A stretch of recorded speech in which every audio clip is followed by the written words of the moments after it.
Welcome back to Blacklit Memory. Today's episode brings you 8 true horror stories from Kentucky places where the dark doesn't stay outside and stories don't stay buried. These are grounded, true-style horror stories, things heard through the walls, footsteps on the wrong floor, shadows where no one should be. If you enjoy this kind of content, don't forget to subscribe, like, and share it with someone who still sleeps with the hallway light on. Also, let me know where you're watching from down in the comments, or if there's a story you'd like to hear from your own hometown. Now dim the lights, keep your door closed, and listen close. I came back to Ashland with nothing but 3 duffel bags and a battered sense of self. Divorce does that to you, strips you down until you're just bones in motion. I moved back into my dad's place off Route 60, a weathered 2-story farmhouse, surrounded by woods that looked more skeletal than scenic by late November. The trees were bare, the wind sharp. The place smelled like lemon oil and old dust, like someone had tried too hard to clean something that never quite felt clean. I was 33, not some lost kid, but I felt smaller stepping into that house again. Everything looked just as I remembered: the crooked banister, the fading wallpaper in the hallway, the coat rack that never stood straight. I took the upstairs bedroom again, the one with the window facing the woods. That room had seen everything: summer storms, awkward teenage nights, me sneaking out at 16, and always stepping over the 3rd stair. It creaked loud enough to summon Dad from a dead sleep. First night back, I didn't sleep much. I lay in bed staring at the ceiling, listening to the wind tapping against the window pane. Around 2:30 a.m., I heard it: a sharp, unmistakable creak. Not floorboards shifting, not the house settling. The 3rd stair. I hadn't gone downstairs. I sat up, heart kicking in my chest. Waited. Nothing else followed. Just silence so thick it pressed in around me. I laughed it off. Nervous energy, cold air making the wood contract. Maybe. Second night, same time, same sound. A single creak, and then stillness. This time I got out of bed, crept to the stairwell. No lights on, no movement. I checked the porch cameras in the morning. Nothing. Not even a stray animal. I started sleeping with a white noise app. Ocean waves. Soft piano didn't matter. 2:30 a.m. would hit, and my eyes would snap open. I'd feel it, that itch on the back of your neck, like someone staring through the walls. I started dragging boxes to the top of the stairs each night. Just old files and tools. Something to block the way. Every morning. They were right where I left them. But the creak still came.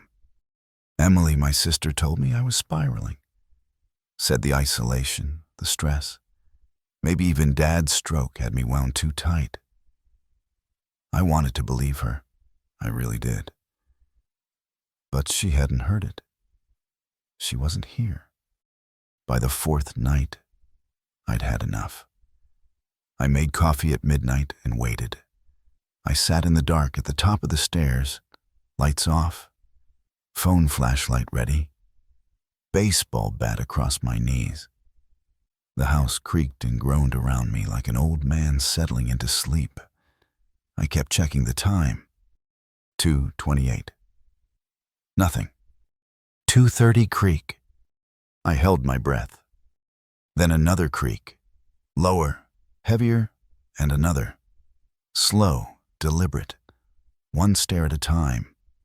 I flicked on the light. Stairs empty. But I could hear the weight. I could feel it. The boards groaned beneath pressure that wasn't visible, like something invisible was climbing. I scrambled back into my room, shoved the dresser against the door. I didn't sleep, I didn't move. Just sat on the floor with the bat and waited for morning. Morning came, but it didn't bring any peace. I pushed the dresser aside with shaking arms, checked the hallway, nothing. No marks, no footprints. But I knew what I'd heard. I skipped breakfast, hammered a thick board across the top of the stairwell, not flimsy like before. This one took effort.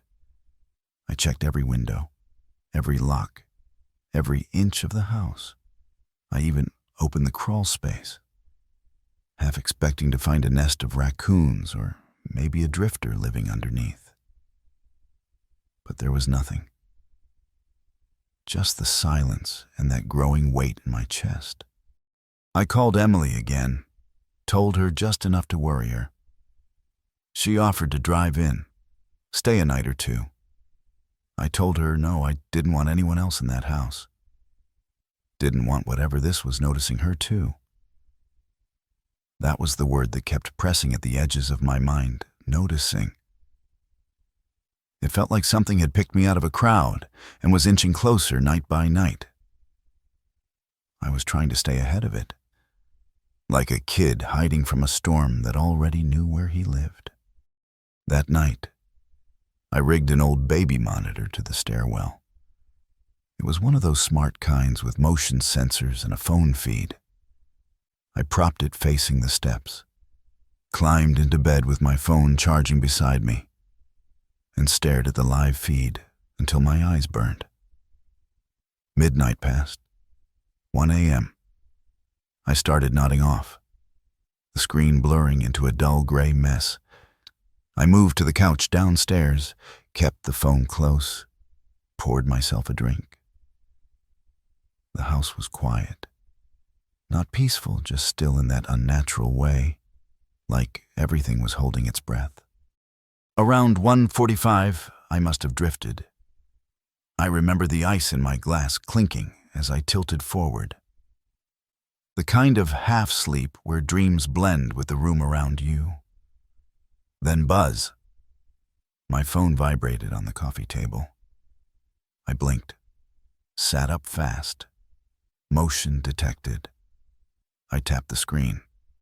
For a second, there was static, then a face, inches from the camera, blurry and pale, eyes unfocused like someone half-conscious.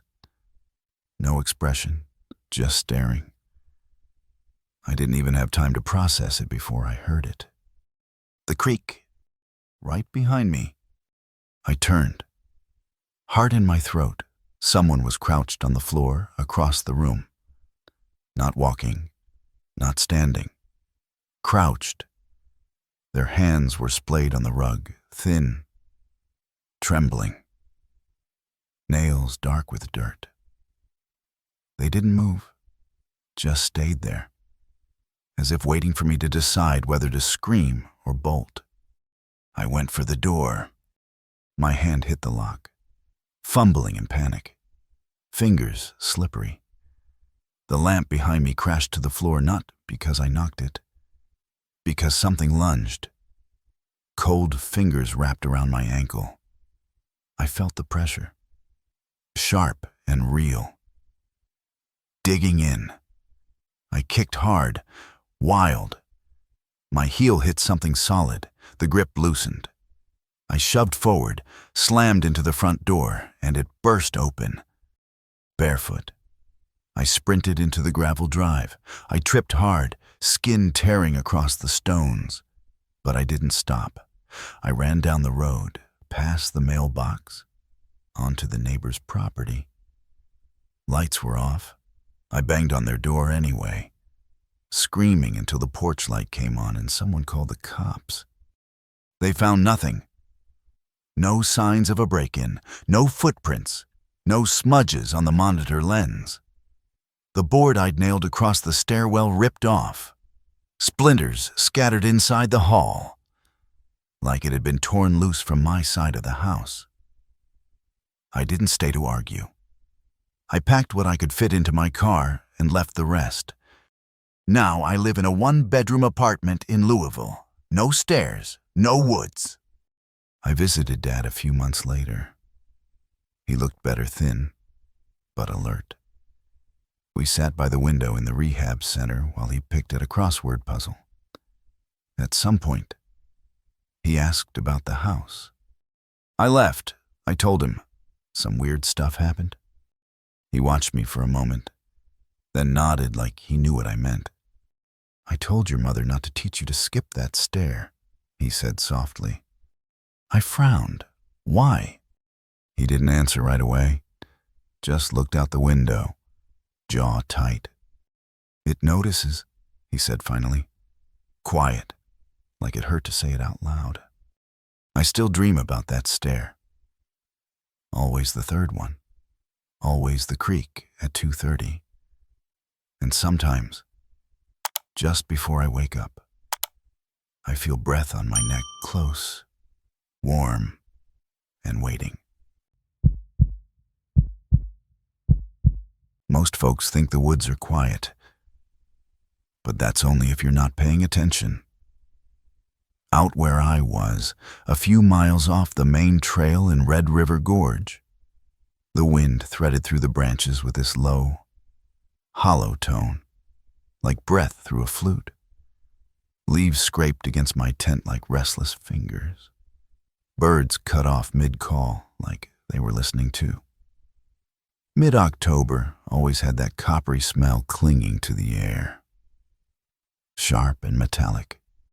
My name's Haley McRae, 29, born and raised in Winchester, Kentucky. I work freelance now, field tech for a backcountry hiking app.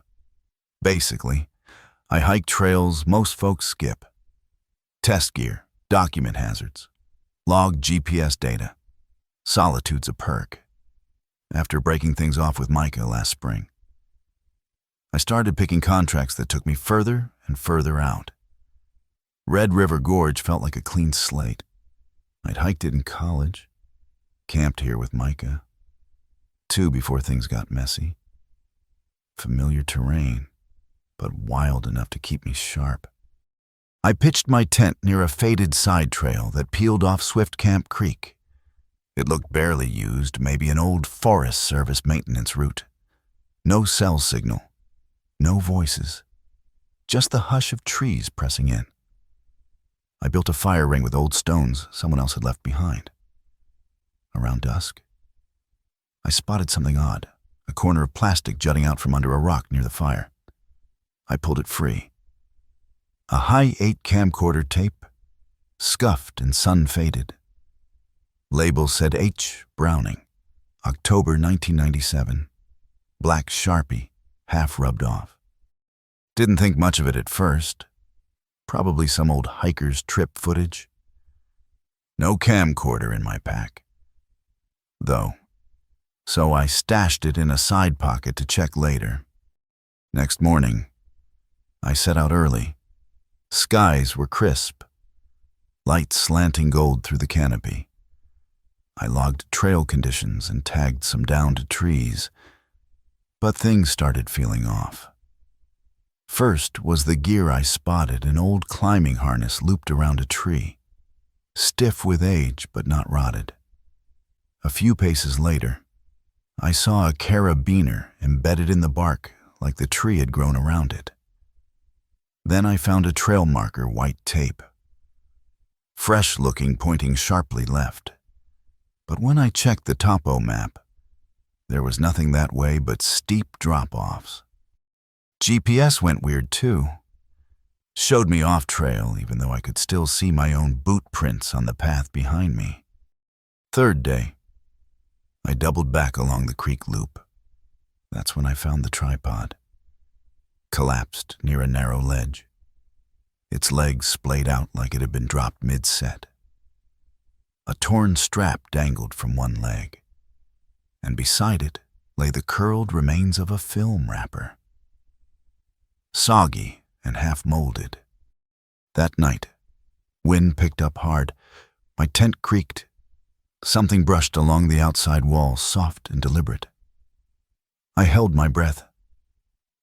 No footsteps, just whispering, low and quick, like someone murmuring right outside the nylon. But wind in the trees can play tricks. Next day, I headed back toward the ledge. I didn't really want to, but I needed to retrace my steps, make sure I hadn't imagined things. Just above the creek bend, I found a shallow cave, more like an alcove cut into the rock. Dry leaves were piled up inside. Something caught my eye, a flash of blue nylon under the mess. I dug it out. An old camping backpack, straps ripped, zipper busted, fabric stained with mildew.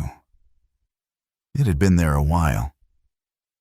But inside, wrapped in a plastic bag, was another high-8 tape.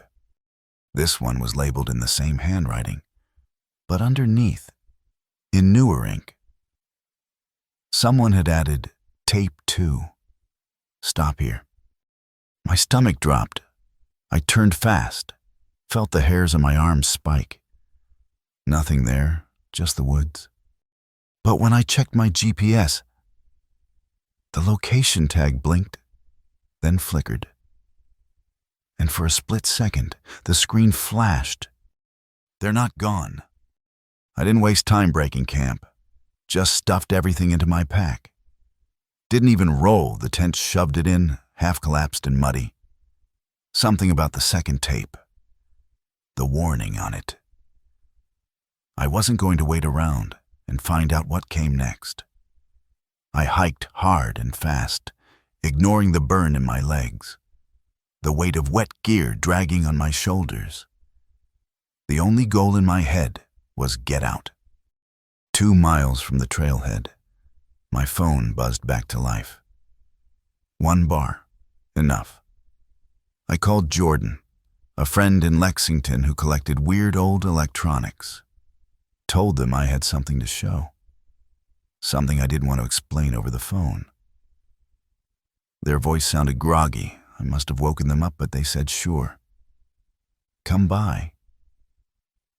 By the time I got to their apartment, it was dark out, and I felt like something was pacing just behind the tree line the whole way down. They set the old high-8 player on the coffee table, the kind that loads tapes from the top with a satisfying mechanical click. We watched the first one together, both leaning forward on the couch like kids sneaking a late movie. 3 people on screen, 2 guys, 1 girl, all in their early 20s. It looked like a class trip or a fall break outing. They laughed, cursed at each other over burned sausages, pointed the camera down gorges and up trees. It was charming, dumb. Exactly the kind of footage I expected from 1997. Tape 2 wasn't like that. From the moment it started, something had changed. The footage was shaky, handheld. It was night, heavy breathing behind the mic. One of the guys whispered, "They don't leave footprints?" Over and over, like he was trying to convince himself. At one point, the girl pointed the camera into the trees. Nothing there, but she wouldn't stop staring. Then static. Then a frame that froze my blood a face. Barely lit. Right up against the lens. Not moving. Eyes open too wide. Watching. But not reacting. As if it had always been there. We both sat in silence. I didn't say anything. Jordan didn't either. They ejected the tape, hands shaking a little, and set it on the table like it might burn them. I tried to sleep on their couch, but my nerves were lit up. Kept hearing small sounds ticking, like static crackling in the walls. Around 3:12 a.m., I woke up fully alert. No dream, just this electric wrongness in the air, like the room was holding its breath. The high 8 player was still on, screen dark, but it wasn't off. It was broadcasting. On screen was my tent, my actual tent, in the woods. Same folds, same orange tear in the flap. It was night, and someone was circling it, just outside the frame. The breathing was back, slow, wet, too close. I didn't move, couldn't. A floorboard creaked behind me. I turned, but nothing was there. Then I heard soft footsteps, but they weren't heavy. More like someone dragging bare feet across the floor, gliding in slow arcs. I ducked into the hall closet without thinking, heart battering my ribs, and closed the door with a shaky hand. I pressed my palm over my mouth and prayed the hinges didn't squeak. Whatever it was, it entered the room. I heard it pause, right by the couch. Then, it stepped closer. No breathing, just silence, like it knew I was listening. Then came a click, not loud, sharp, like a camera shutter. I stayed there until light leaked through the slats in the door. When I finally came out, the living room was empty, no sign of anything. But the high 8 player was gone, just vanished. No chords, no tapes, nothing left. Except one thing. On the coffee table was a new tape, fresh, clean, no dust, labeled in black ink, still wet. Your turn, October 2025. I haven't stepped foot near Red River Gorge since. I avoid mirrors after midnight. Keep my phone off when I sleep. But sometimes, not always, just sometimes, it glitches awake around 3:12 a.m. The location tag flickers for a second. Then I hear it. Faint but clear.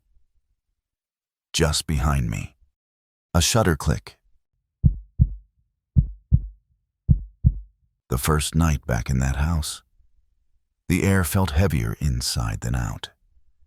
Muggy spring heat clung to the walls, and the window screens buzzed faintly with trapped crickets. The front porch creaked like a breathing thing whenever I stepped on it, wood flexing under my weight like it still remembered other feet. I stood in the living room for a while, just listening to the silence swallow itself. Sadie was already upstairs, earbuds in, pretending none of this was happening. I'm Lena Bright, 41, single mom, night shift nurse in Berea. I grew up less than 30 miles from here in McKee, but it might as well have been another country. This house, my mother's house, sat near a dry creek bed down in Greyhawk, peeling white paint, warped shutters, a roof patched with what looked like license plates. After she passed, I inherited the place by default. I told myself we'd only be here a month, 2 at most, just long enough to clear it out, paint a few rooms, get it listed. Sadie, 12 and already sharper than I ever was at that age, didn't buy the just temporary speech. She hated the smell, the bugs, the way the upstairs floor slanted like it was trying to push her out the window. She especially hated the vent's wide metal grates that groaned when the heat kicked on, and hissed all night with what she said sounded like breathing. I didn't tell her mom used to whisper into those vents after dark. Sitting alone in her rocker, murmuring to things no one else could hear. The first uncanny thing happened around 2 a.m. I was lying in the guest room, my old childhood room, barely touched in 20 years when I heard it. A faint whistle. drifting up from the floorboards. Not a tune, more like someone inhaling through a cracked lip. Slow and wheezy, it came and went in waves, like breath. I froze. There was no basement, just a crawl space maybe 2 feet deep beneath the house. Next morning, I checked the crawl space hatch under the porch. It groaned open like it hadn't been touched in decades. I shined a flashlight inside, too shallow for anyone to hide in, but something wasn't right. The earth had shifted, pushed down, like it had been dug out. Soil loose and dark, roots pulled aside like fingers. That night, Sadie came into my room, pale as a sheet. "There's someone under my bed," she said. I sat up fast, heart knocking in my chest.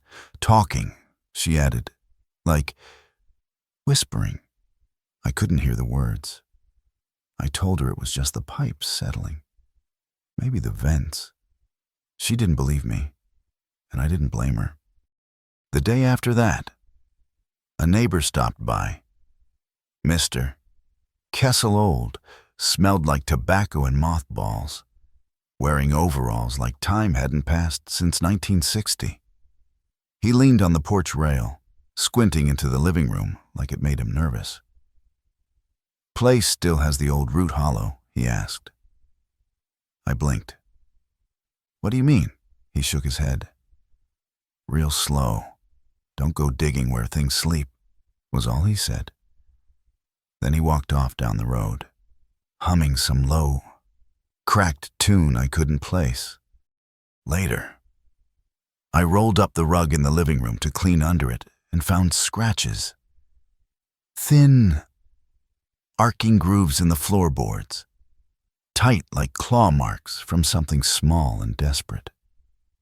They weren't new. They'd been sanded over, then re-emerged like the wood remembered the pain. I told myself it was animals. Maybe raccoons or squirrels getting in from underneath. I didn't believe me either. The night Sadie screamed, I was already half awake. Something had been nagging at my sleep, a sense of weight in the air, like someone sitting too close. I ran upstairs. She was pressed into the corner of her room, trembling, pointing a shaking hand under the bed. I dropped to my knees and looked. Nothing, just shadows. But the boards were loose, warped, as if something beneath had pushed up against them. I leaned closer. There was a knothole in one of the planks. I aimed my flashlight down into it. A face stared back, eyes shut, lips moving, still whistling. I didn't wait. First light. I pried the boards up with a crowbar I found in the shed. The wood splintered like it wanted to stay shut. Below, I expected to find this shallow crawl space, maybe some animal nests.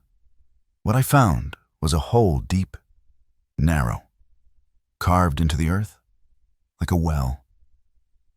Roots curled along its sides, thick and dark, clinging to bone shapes I didn't dare inspect too long. The air that rose from it was damp and cold, too cold for late spring. I called social services, said Sadie had been hearing voices, that she was scared, that I wasn't sure this house was safe. None of it was a lie. They offered to let her stay with my sister in Richmond for the weekend. I packed her a bag, kissed her forehead, and promised I'd make things better. Watching her drive off with the caseworker, I felt guilt and relief twist together in my gut like twine. The house felt heavier the moment she left. That night, the house stayed silent. No whispers, no whistles, just the tick of the wall clock and the soft chirp of bugs outside. I poured a glass of wine, then another. Told myself maybe it was stress the move, Mom's death, This house pulling me backward into things I thought I'd buried. I dozed off on the couch, wrapped in an old quilt I found in the linen closet. It still smelled faintly like lavender and dust. I dreamed of my mother. She was sitting in her rocker, same one she always used, facing the vent near the hallway. Her back was turned. She rocked slowly, rhythmically, and there was a sound coming from her, not words, just a whistle, high and breathy. In the dream, I called her name, but she didn't turn around, just kept rocking, just kept whistling. I woke up to the sound of something dragging across the hardwood. At first, I thought it was part of the dream, that strange lag between sleep and waking, where nothing feels quite real. But then I heard it again. A wet shuffle, like bare skin sliding across polished wood. I sat up, heart hammering, and saw a shape pale, low to the ground, move past the hallway arch. I didn't breathe. It was pulling itself forward with its arms, face pressed flat to the floor, long fingers leaving faint streaks in the wood. I bolted for the kitchen. The back door was just a few feet away, but when I grabbed the knob, it wouldn't turn, warped tight in the frame like the house had clenched shut. I looked around, grabbed the first thing I saw, a heavy steel pot, and held it like a weapon. My arms shook. I wasn't sure I could swing it. The thing rounded the corner. It was rising to its feet now, barely upright. Its limbs hung strangely, like the joints didn't bend right. Roots tangled around its legs and arms like veins pulled outside the skin. Its face looked like my mother's, but stretched too thin, like it had been pressed through the floor itself. Mouth open, still whistling. It lunged. I threw the pot. It struck hard. The thing reeled. I yanked the fridge door open, slammed it into its face, heard a sound like wet paper tearing. That gave me seconds. I dove through the kitchen window. Didn't care about the glass. It shattered around me, sliced deep into my thigh. But I kept crawling, dragging myself into the overgrown yard, the grass slick under my palms. I didn't stop until I was halfway to the road. I burned the house a week later, told the fire chief it was an old wiring issue. He believed me. I think he wanted to. Sadie and I moved in with my sister. We don't talk about Greyhawk. Don't mention the house. She never once asked what happened the night she left. But sometimes, in the middle of the night, I dream again of my mother in that chair, still rocking, still facing the vent, and from somewhere beneath the earth, behind my ears, behind the drywall of my sleep, I hear that slow, tuneless whistle. The duplex looked fine on paper. Small, split level, east side of Lexington, nothing fancy, but cheap and quiet. My name's Marcus Dent, 26, and at the time I was running the overnight shift at a warehouse off New Circle. When my last roommate bailed to move in with his girlfriend, I had about 3 days to find somewhere else to sleep. Mom helped co-sign the lease, said it was time I stopped crashing on people's futons and acted like someone with a W-2. The upstairs was mine. Hardwood floors, old fridge that ran loud, and a front window that looked out on cracked pavement and brown grass. Unit B, the downstairs half, was supposed to be vacant. The landlord, a woman named Jeanette, told me they were planning renovations that kept getting pushed back. No tenants, no cleaning crew. Nobody'll be down there for at least a few months, she'd said.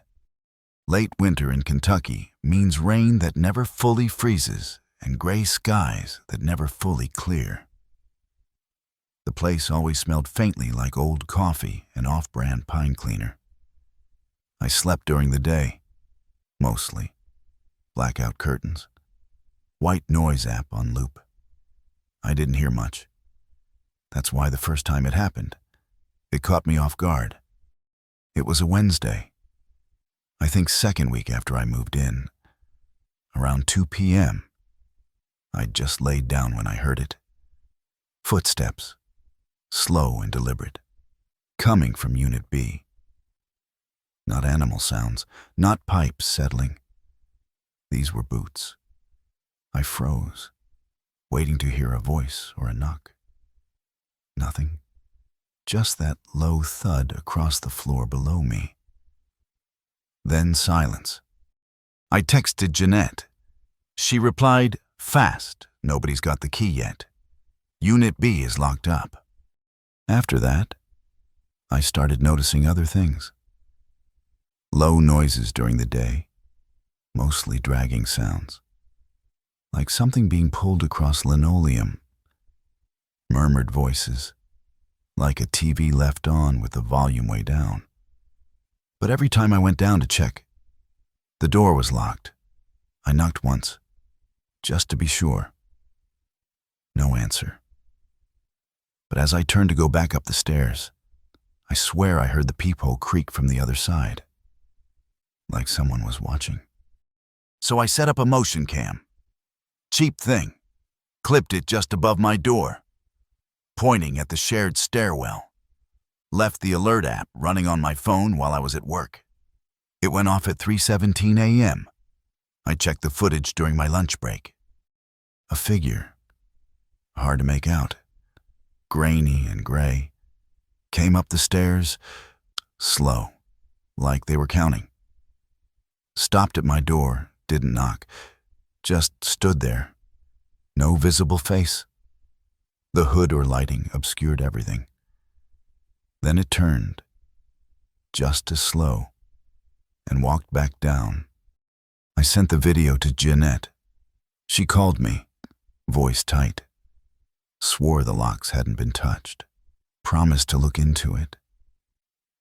That was the last I heard from her. I came home early one morning. Shift cut short after a power outage at the warehouse. Rain had turned into sleet. It was just after 4:30 a.m. As I rounded the steps, I noticed it right away, the downstairs door. It was cracked open. I paused. Cold air breathing out from the gap. I took out my phone, turned on the flashlight, and pushed the door open. Unit B smelled like mold and grease. Inside, I saw a mattress on the floor, dirty blankets, crumpled food wrappers stacked against the wall. No furniture, just that mattress and a Sharpie message scrawled in thick strokes above it. "He hears you when you sleep." I backed out fast, heart hammering, rushed up to my unit. My door was open, just slightly enough to show me I hadn't locked it, even though I always do. Or maybe someone else had. I called the police that morning. 2 officers showed up, checked both units. They cleared Unit B, took photos, said it was likely a squatter. Told me it happens more than people think, but there was no sign of forced entry, no fingerprints.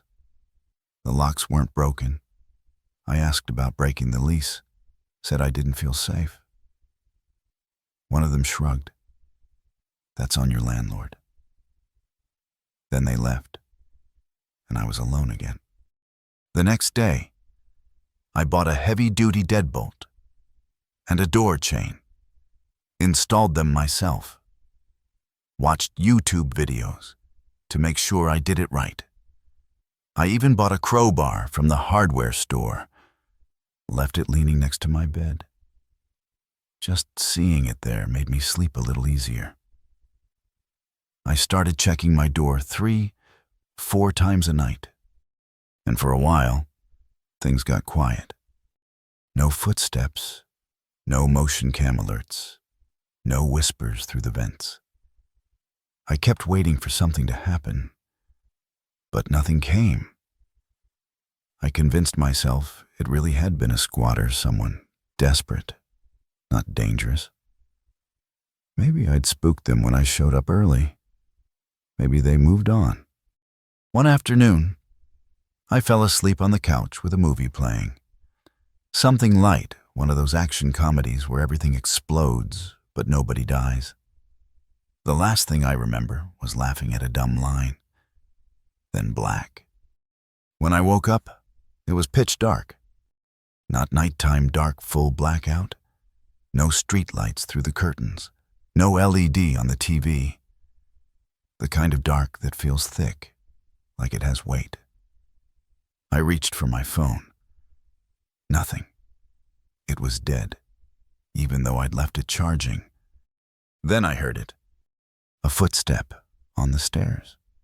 I held my breath, straining to listen. One step, then another.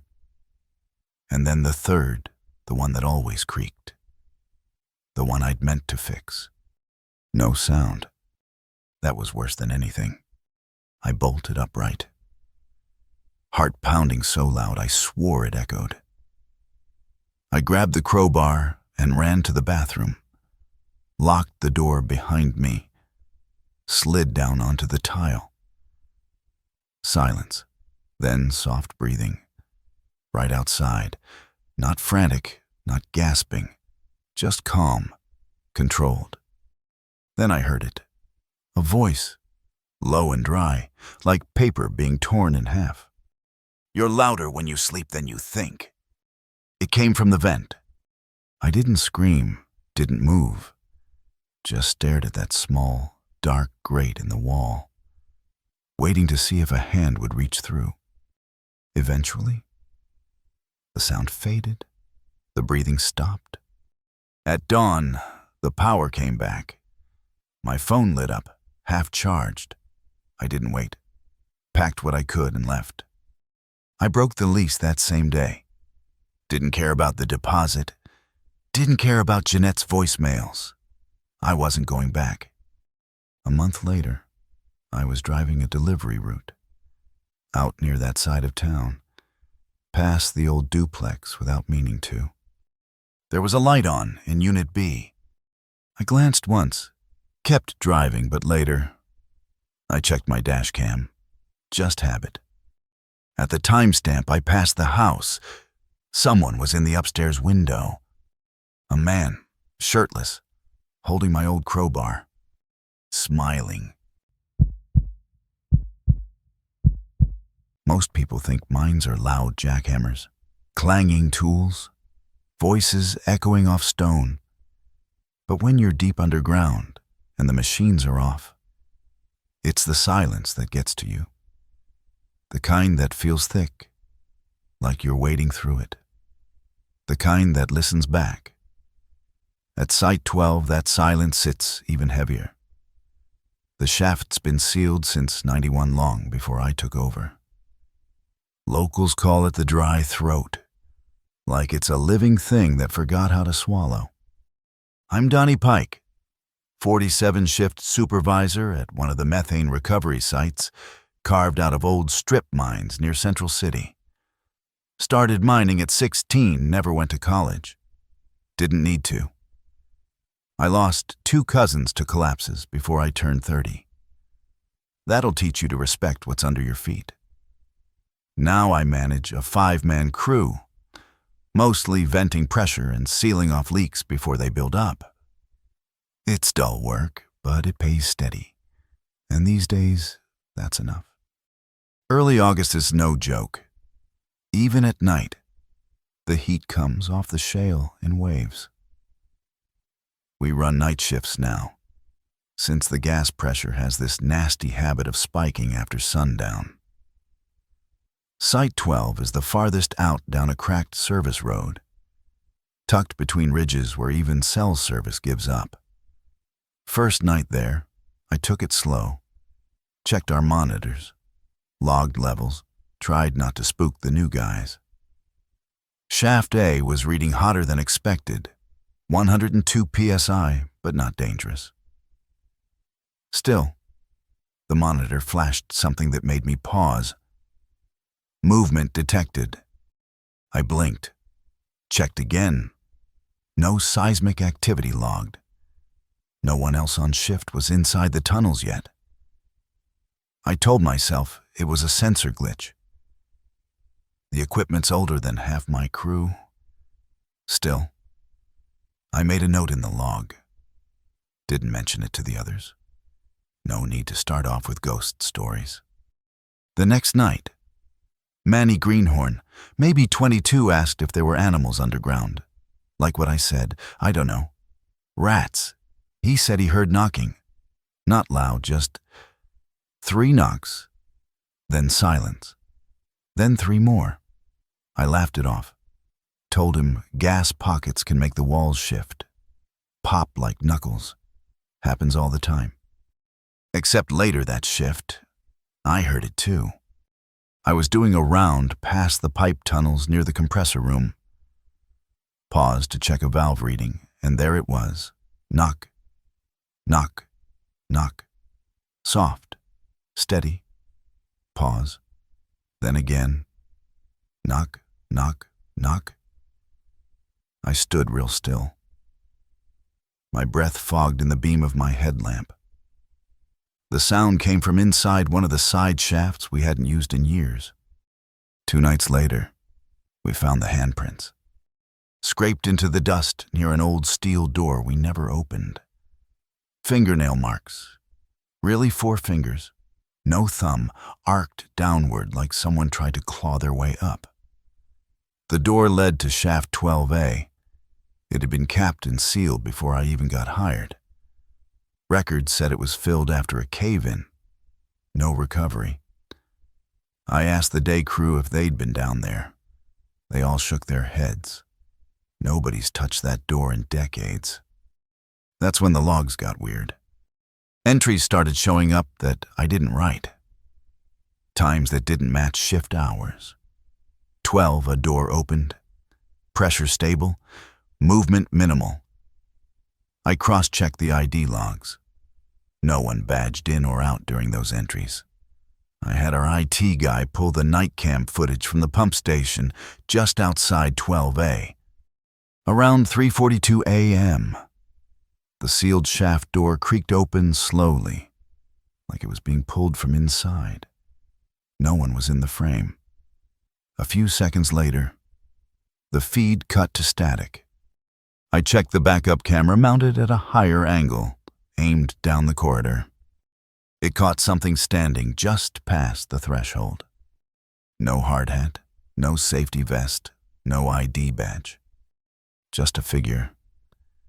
Coal-black skin caked in dust.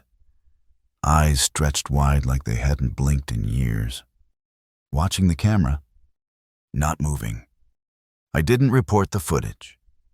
Didn't need a safety audit breathing down our necks, or some regional rep blaming the night crew for a ghost in the camera feed. Instead, I made a quiet plan. Brought in a second air tank, a rescue monitor, and a flare from the emergency locker. Told the crew I'd be handling a solo inspection down at shaft 12A. They didn't question it. Maybe they saw the look in my eyes. Or maybe they didn't want to know what I was really checking for. I descended just after 1A by aim. The tunnel sloped sharp and narrow, older than the others, lined with rusted braces that groaned in the shifting air. The smell changed about 30 feet in the usual mix of rock dust and methane, gave way to something damp, stale, and faintly metallic. I radioed in every 10 minutes like protocol demanded. First 2 check-ins went normal, but on the 3rd, I keyed my mic, and before I spoke, I heard it. All clear, keep going. It was my voice, my exact cadence. But I hadn't said anything yet. I froze, heart kicking hard against my ribs. Static followed. Then silence. I checked the channel still locked to dispatch. No chance of crossfeed. No explanation that made sense. I took a few deep breaths and kept moving. I couldn't turn back yet. Not until I knew what was really down there. About 200 feet in, I found remnants from the old crew. A rusted pickaxe, handle snapped clean. A dented metal lunch pail. Inside it, crumbs. Something mummified that might have been an apple once. And half buried under gravel and shale, a plastic ID badge. I wiped it clean with my glove. Derek Pike, 1991. My uncle, my dad's older brother. They said he died in a collapse when I was 13. But this shaft wasn't even listed on the records from the collapse site. This wasn't supposed to exist. I sat there on the cold ground, panting through my regulator, trying to get my bearings, trying to keep from panicking. That's when I felt the air around me shifting, not like wind, like pressure dropping fast, and cold, cold enough that my fingers started to shake inside insulated gloves. Then I heard the drag, metal scraping, boots scuffing stone, something breathing through grit-choked lungs.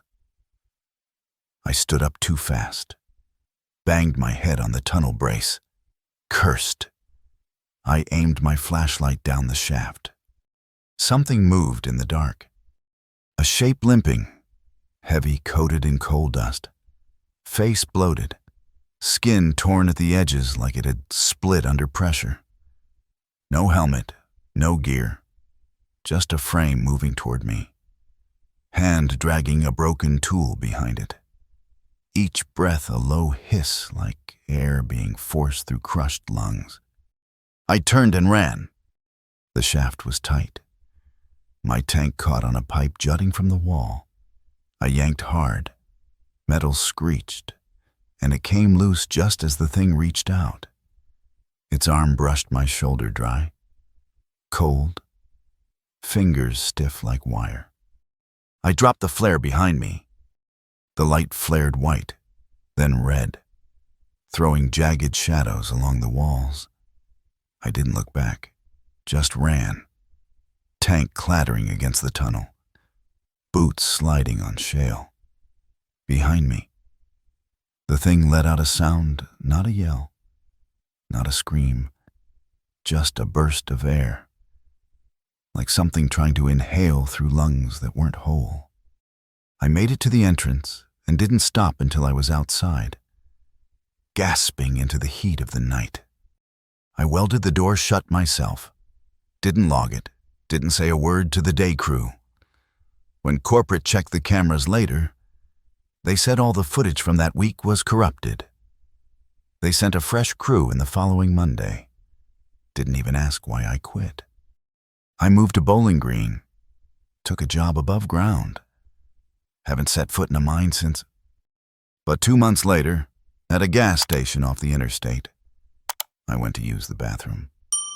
And while I stood there, I heard it again, 3 slow knocks on the wall behind me. I didn't wait for the second set.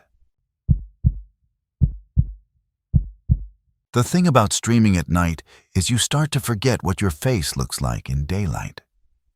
The screen glows soft, the mic picks up every breath, and the city outside is just quiet enough to convince you no one's really listening.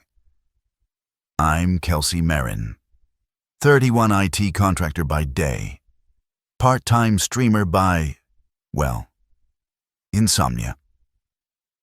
I live alone in a duplex in Covington blackout curtains, rain-streaked windows, and a bookshelf full of tech that feels more like clutter than content.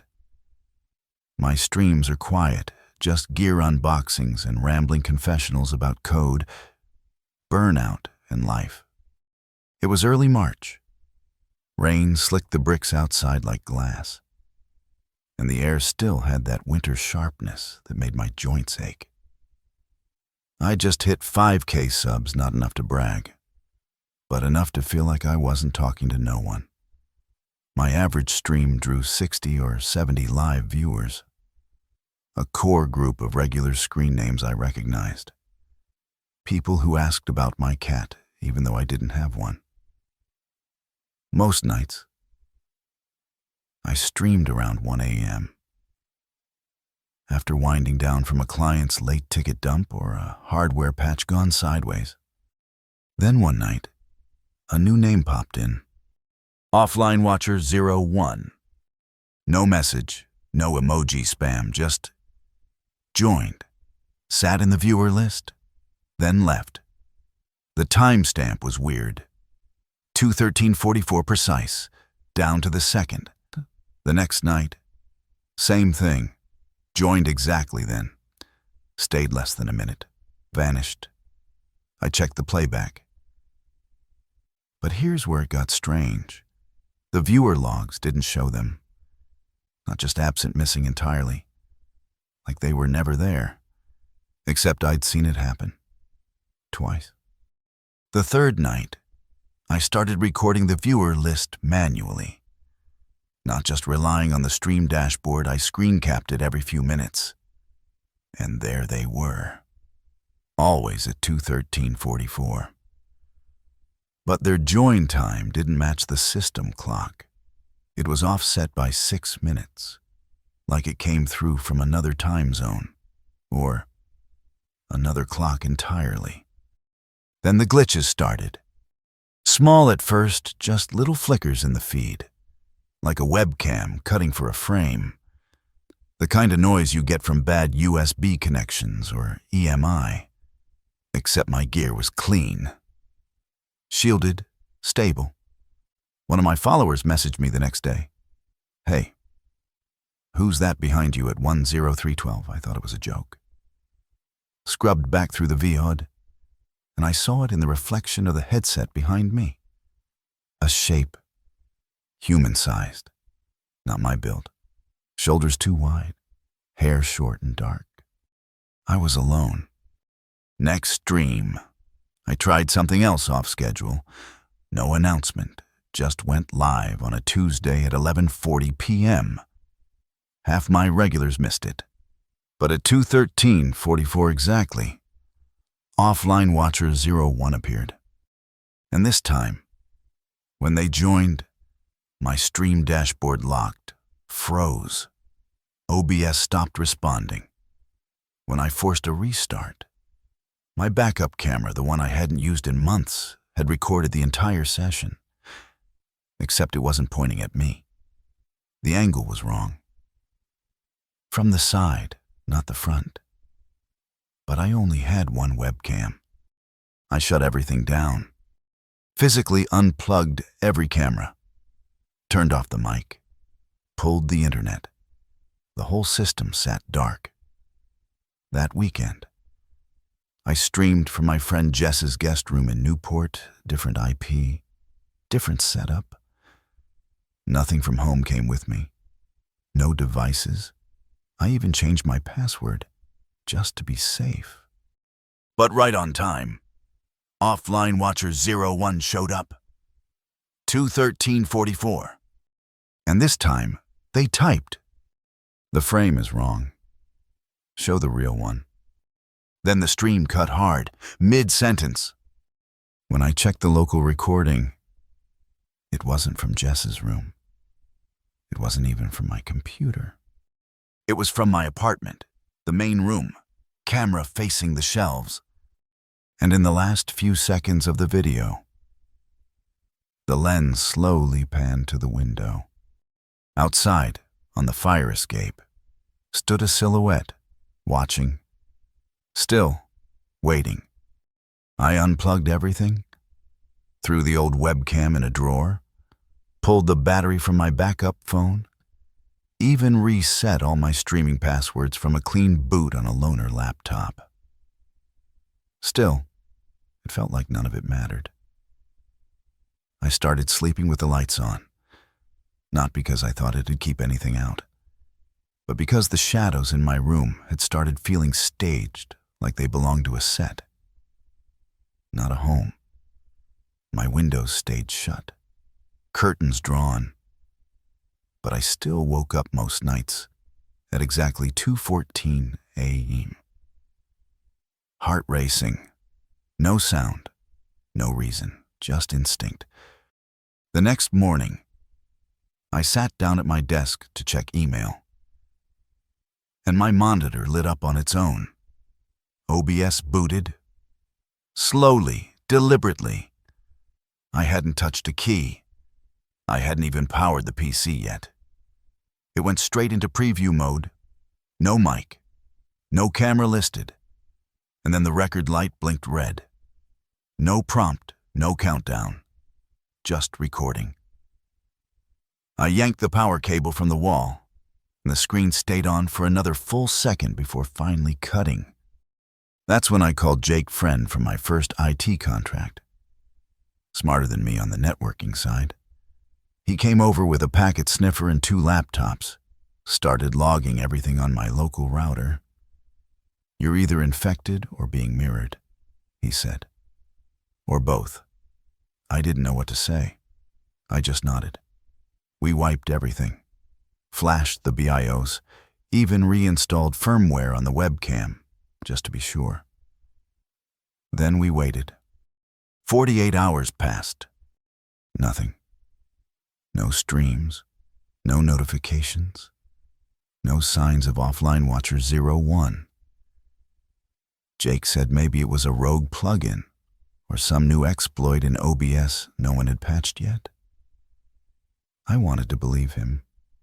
We joked about it, called it the ghost of 213. That night, I actually slept a real full sleep.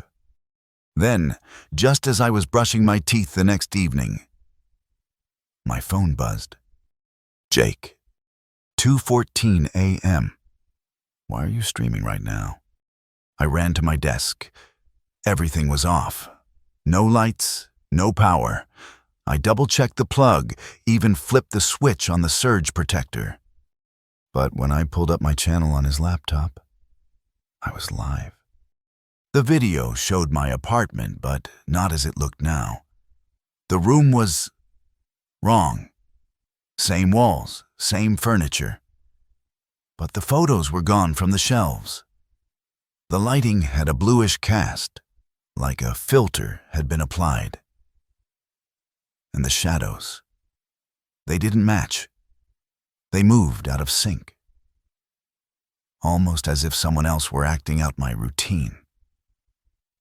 Just a beat too slow. Then I heard it, not from the stream from upstairs. Footsteps, measured, too controlled. I dropped my phone, ran into the hall closet, and shut the door behind me, pressing my back hard against the coats. I heard my front door creak open. No knock, no jiggle, just opening. Then slow steps through the living room, the kitchen, pausing in each room like whoever it was didn't need to search. They already knew the layout. I held my breath. Phone pressed to my chest, vibrating silently with another message. Outside the closet, something stopped. Then the whisper came close, but not loud. Almost robotic, but not artificial. Like a voice that used to be human and forgot how. "Your frame is not correct." After that, I don't remember the next few minutes. Just that the next time I breathed deep. I was on my knees in the backyard, night air freezing my skin.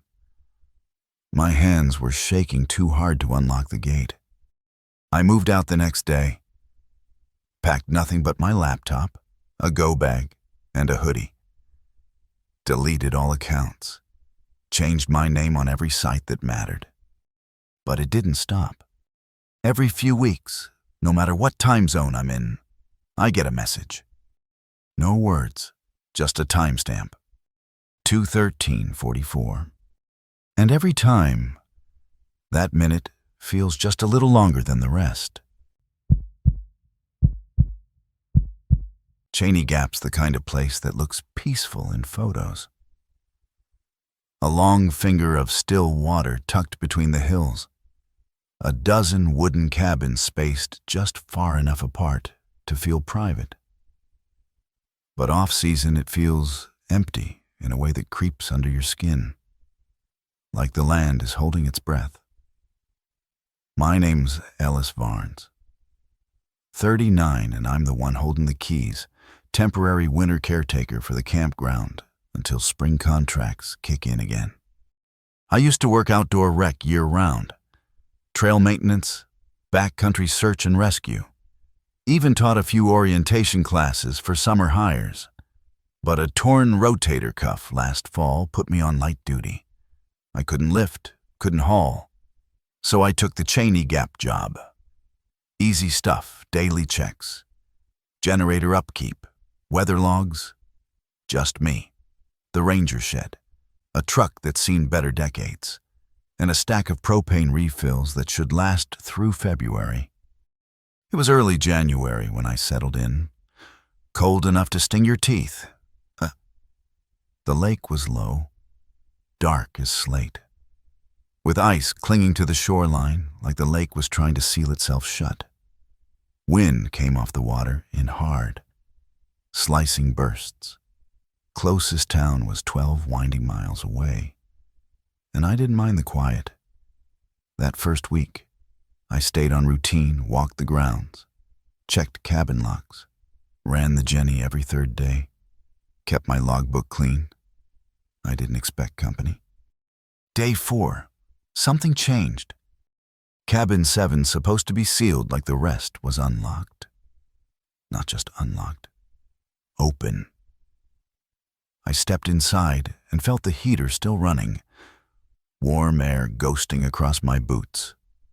A tan coat was laid across the bed like someone had just stepped outside. Still held body heat. But I'd logged that cabin as closed and locked the night before.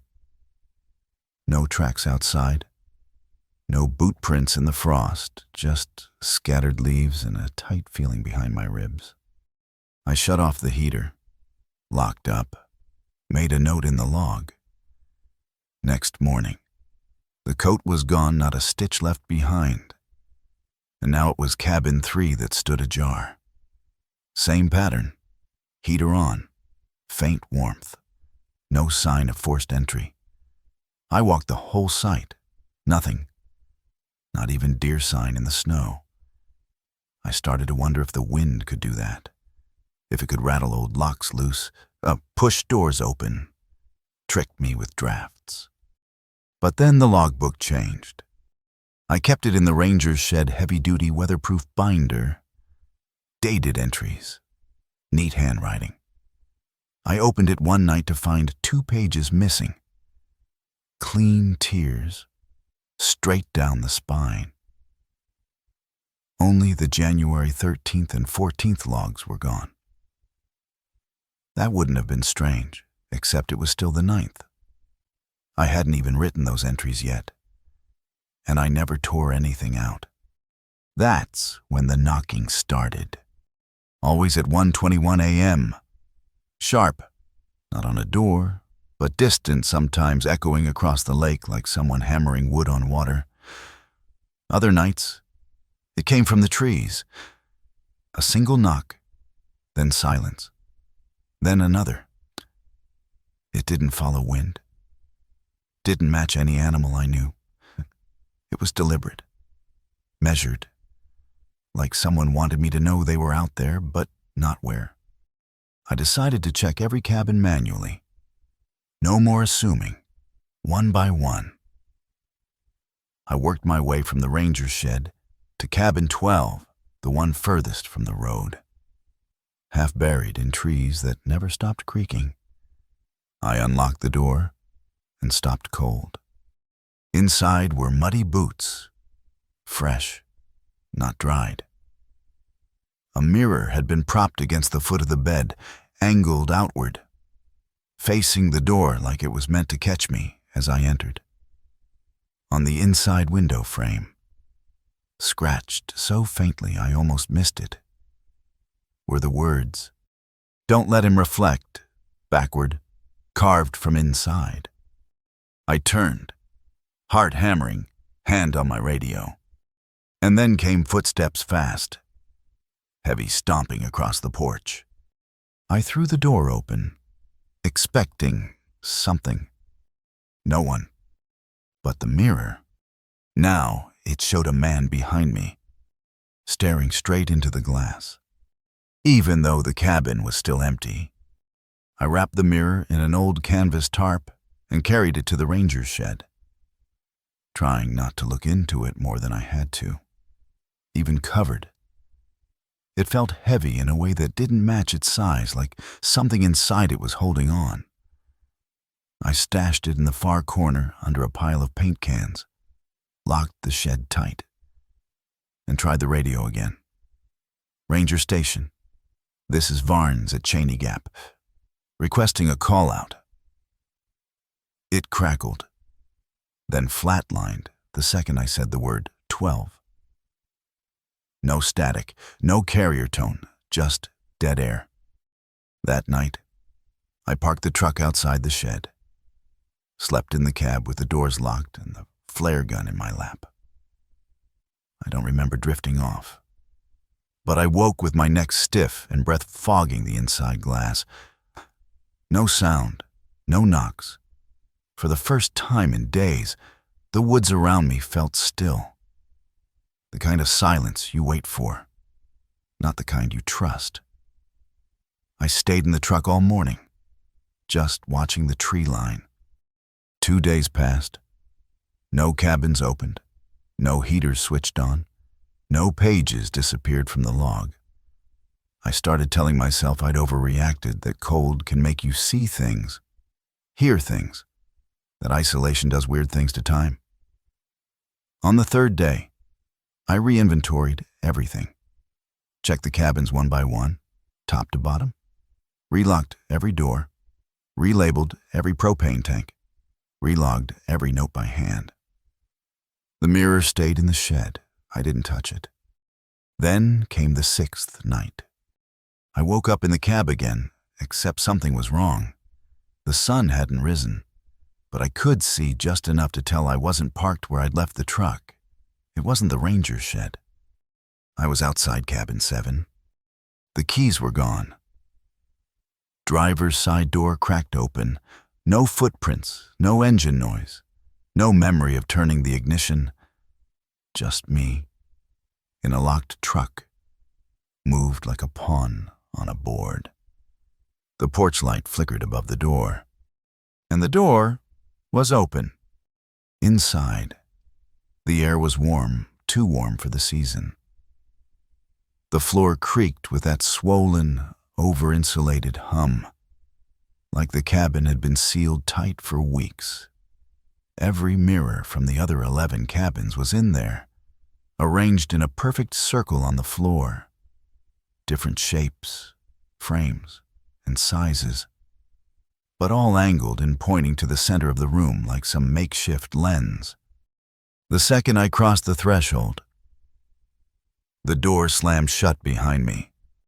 I ran for it, but the handle stuck. Wouldn't budge. The mirrors started humming. That's the only way I can describe it. Not sound exactly, but pressure. A low-frequency buzz that made my fillings ache. Then the reflections began to shift. They showed me, not as I was, but as I had been. One version with a sling on my arm, eyes sunken from painkillers. Another, younger, crying in a ranger station. Another, lying on the ground, skin gray, eyes open and unblinking. None of them moved, until one did. It raised its hand, slow, deliberate, and pounded on the inside of the glass. Once, twice, 3 times.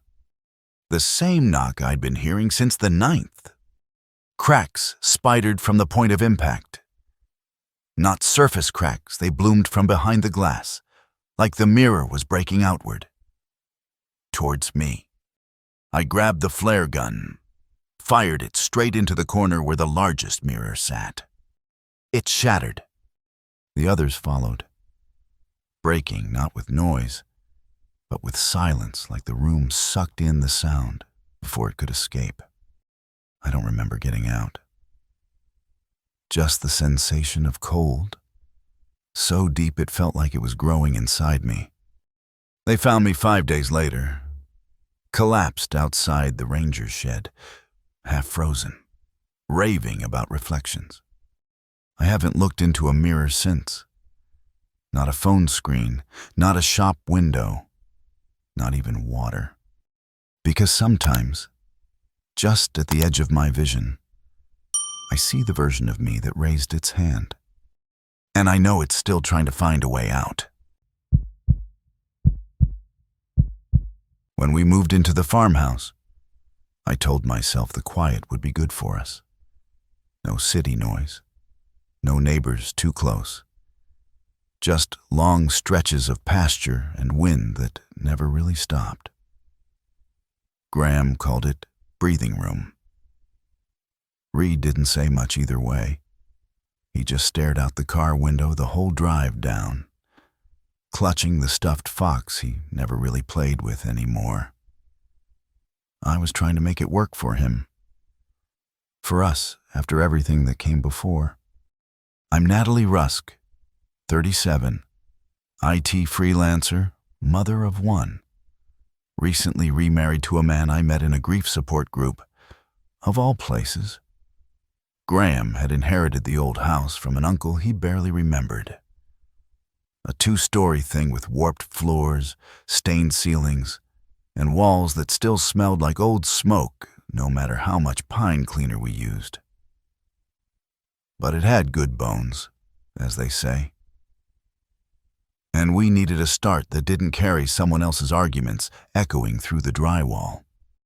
The house had 4 bedrooms upstairs. Each door painted the same flaking off-white except for one. At the very end of the hallway stood a door painted dark blue. Not navy, not gray, just blue, deep and cold. I asked Graham about it the day we moved in. He shrugged, said it was always locked. No key, probably just an old closet. He offered, then changed the subject. I didn't press him. Not at first. It was our 3rd night when I heard the click. I was brushing my teeth, half asleep, when it came soft and deliberate. Not loud, not urgent, just a latch sliding out of place. I leaned out into the hallway, toothbrush still in my mouth, and everything looked normal. Lights off. House still. But the next morning, when I stepped out of our bedroom with coffee in hand, I noticed it immediately.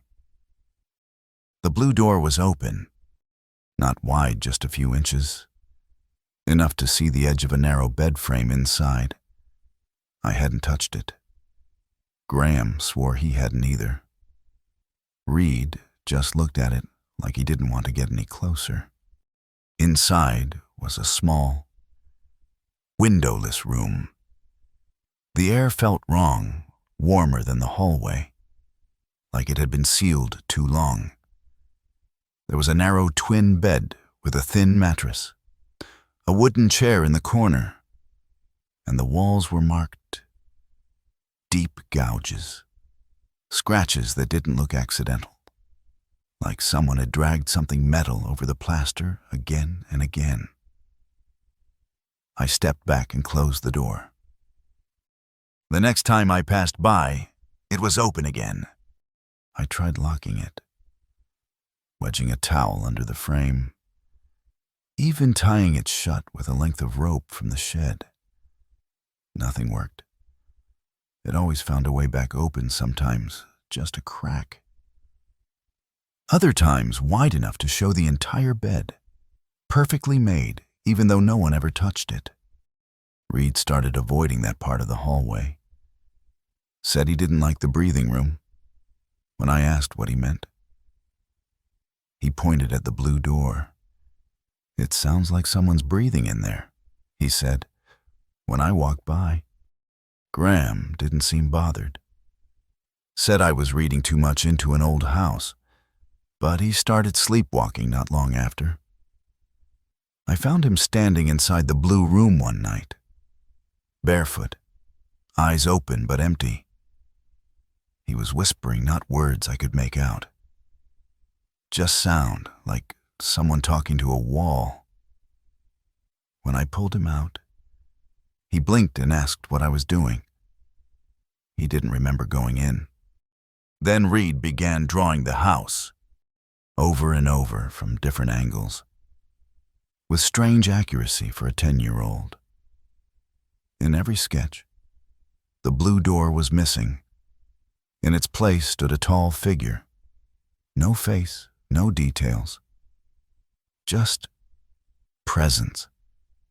A person where no person should be. Always in the same spot. Always where the blue door should have been. I told myself I was imagining it. I tried to keep the house warm, bright, normal. But during the next storm, when the power went out and the wind started ripping at the walls, I grabbed the flashlight and did what I always did, checked the doors, one by one, to keep my mind busy. That's when I saw them. Muddy footprints, leading out of the blue room, across the upstairs hall, down the steps. But the three of us had been inside the living room for hours. I followed the trail with my heart pounding. They ended at the foot of Reed's bed. I ran back upstairs, shaking, swung the flashlight beam into the blue room, and the bed inside was warm. Someone had been lying there, just minutes ago. And for the first time since we moved in, the door slammed shut behind me. Hard, final, even though it had never closed on its own before. I didn't scream. I don't know why. Maybe part of me didn't want to alert whatever was on the other side. I just stood there, frozen in the blue room, flashlight beam trembling against the scratched-up wall, waiting for something to move. The bed still radiated warmth, like someone had just slipped out of it. My own reflection flickered in the surface of the wall's cheap gloss paint. And for a second, just one awful second, it didn't move when I did. I forced the door open. It gave too easily, like guessing it had only wanted me to feel trapped, not be trapped. I dragged the dresser from the guest room across the hallway and wedged it against the door, braced it with a chair, stacked books on top. I didn't care if it scratched the floor. That night, I plugged in a baby monitor we still had in storage, set it just outside the room. Motion activated. Audio on high. Every hallway light stayed on. Graham thought I was overreacting. Said I was stressed. Said the move had been a lot. And maybe I was seeing things. But then he paused in the kitchen, staring at the window like he'd heard something far away. When I told him we needed to go to take Reed and just leave, he looked at me like I'd interrupted something in his head. Then he said, flatly, "It hasn't chosen yet." The next day passed without a sound. No knocks, no power issues. The baby monitor stayed dark and silent. Reed even slept through the night for the first time in a week.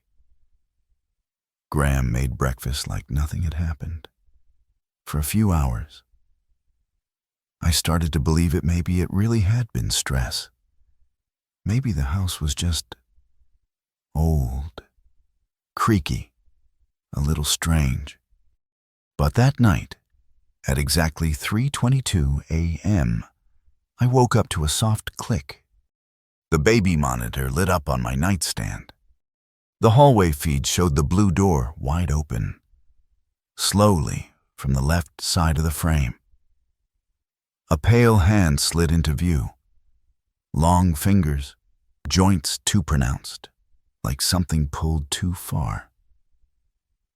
It hovered in the air, trembling, then reached toward the monitor's camera and pushed it down with precise, slow pressure. I was out of bed before I could think, sprinting across the hallway barefoot. The floor felt colder than it should have, like frost under my heels. I hit the door to Reed's room, and it swung open on silent hinges. The bed was empty. Panic hit me like a drop into freezing water. I turned, and it was behind me. Not close, just there, watching, tall, too tall. Its face was blank, not in a way that looked erased, but in a way that said it had never been anything else. Its limbs were wrong, not bent, but drifting just slightly out of sync, like they were echoing behind itself. It stepped forward, and I felt the shift in the air, a suction, like a breath drawn inward. I didn't think.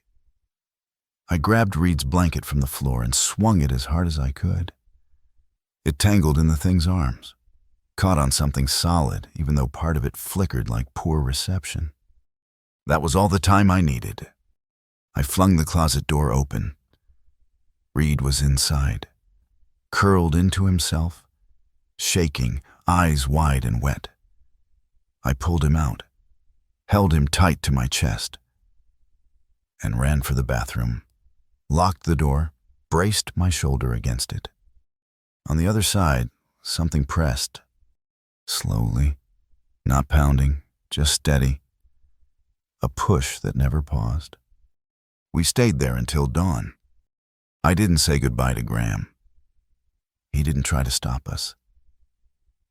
He stood at the top of the stairs while I packed 2 bags and carried Reed out to the car. The last thing he said before I shut the door behind me was, "It never picked me." I've tried to look up the house since. The floor plans don't show a blue room. The hallway should have ended with the guest room.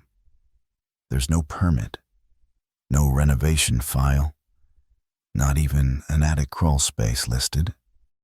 Reed's sleeping again, mostly, but every few weeks he wakes up just before dawn, sits up, stares at the far corner of his new room. Then he whispers to me. I heard the click again.